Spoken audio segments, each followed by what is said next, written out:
So welcome back everybody, this is Paul again, and I'm making another in my series of the esoteric sciences, or so-called esoteric stuff, which is basically the more complicated stuff that most people don't want to get into. And obviously the human mind has been around for a really long time, and we have our modern psychologists and so on, and they talk about what the mind is and so on, but for my purposes, when I was younger, I started getting interested in the mind and psychology when I was in college, and I started to realize, wow, there's that old question here. Who am I? Who's perceiving? And the esoteric, you might say the yogis, the ancient Brahmins, the people from thousands of years ago, the Vedas and so on, they have this question also. Who is the one that's perceiving? And there was actually one very famous yogi who basically said, very simply, you ask this question, who am I, and then try to find the answer by observation. Keep asking that question. Eventually you'll realize that there's somebody here in our own presence. What we really are is this underlying non-fluctuating awareness, which maybe some people might call Atman. There's a presence. There's a simple presence of awareness that's in us all. For example, when we are babies or born, look at a baby's face and they're just completely, there's a certain feeling that you get from them. A lot of babies, especially certain times, especially when they're all happy and everything, that they're just completely, there's a presence. In the ancient esoteric psychology, the philosophers said that the mind is not an identity. Our thoughts, our concepts, our imaginations, that's a tool. It's not an identity. It's a tool that's used by this underlying non-fluctuating awareness, which you might call the soul, which basically our soul, our whole system, we know the physical system we have is composed of energy. We have electricity, we have heat, we have moisture, air, light. Hindus call it prana, shakti. We have an assembly of energies that allows us to have this body, to allow us to function. We have a bunch of chemistry, we have all kinds of chemicals now that they found that interact with our body, and just the ones, forget anything that we take in, just the ones that are in the body already are pretty damn amazing. Just fantastic array of chemicals that are absolutely natural to the human body. The mind is a tool we use for our daily activities. So naturally, any identity we associate with our mind and our daily activities, well, I gotta do this, and I gotta do that, and I gotta do this, that's our personality, you might say, the way we go about things, the way we use our energy. But then when you relax and you rest, your underlying awareness can go back to the simplicity. So the more we practice that underlying simplicity and just get to that base state of awareness, that real basic, okay, nothing, just don't identify with things, you see? So much that it blocks our soul growth. Because what happens is this underlying awareness, in the philosophy of the esoteric psychology, this underlying awareness is not at all interested in whether you win the lottery or your marriage, or particularly, it's interested in soul growth. It's interested in having an experience of this underlying awareness. Is interested in having more experience so that I can bring more energy in, because the more consciousness, the more we have an awareness, that the more energy our soul actually grows, because we become more aware and we actually draw into ourselves more energy, spirit energy, physical energy, electrical energy, and we become more coherent.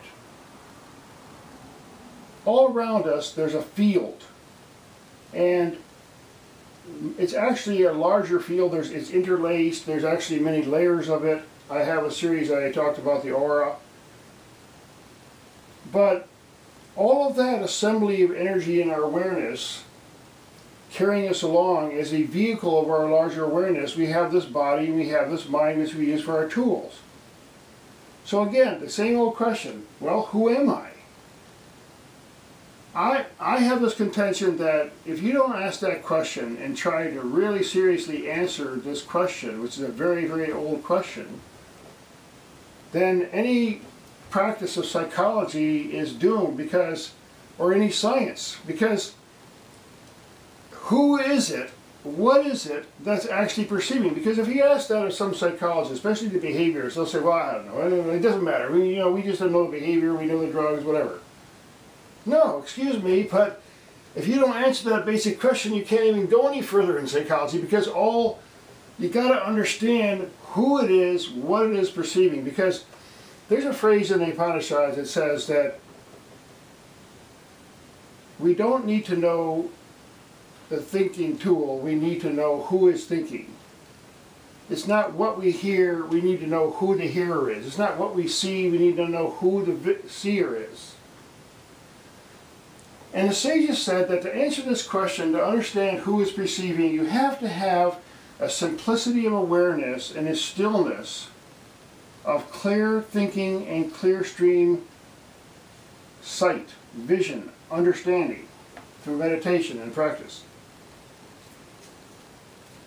Because the most difficult problem that the Yoga Sutras of Patanjali talk about, and basically the yogis said, look,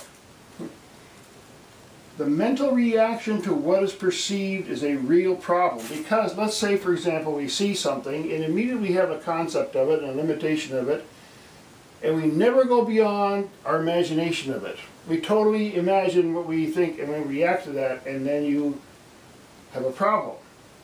If you want to see something completely clearly, train your mind to not have a reaction to what you see, because then you can actually see what's there, not see what your imposed concept or reaction is. Because that reaction causes a lot of problems. Now, in relationships, I have to make another series on the fields, the interaction of the fields and the way energy works. In my experience, I'm observing it from the physics point of view, a technician, you might say, the way energy interacts. Because if you get beyond this judgment, okay, well, you did this, and you did this, and no, you did this, and no, it was your fault for that, and you have this complex, and you have this thing, you have to stop everything and have a non-reactionary observation of what is the problem here. There's a lot of energy interactions that go on in relationships, and if they're harmonious or disharmonious, we have a problem. There's a right time and place for certain kinds of activities in the energy exchange of relationships.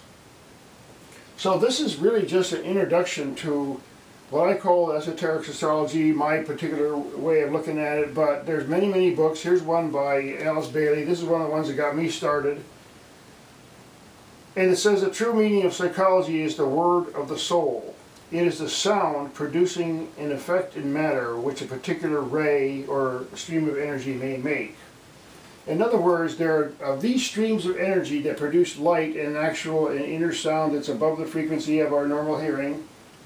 It makes a kind of impact. That stream of energy makes an impact on materials, our body, everything, that assembly, that field, and creates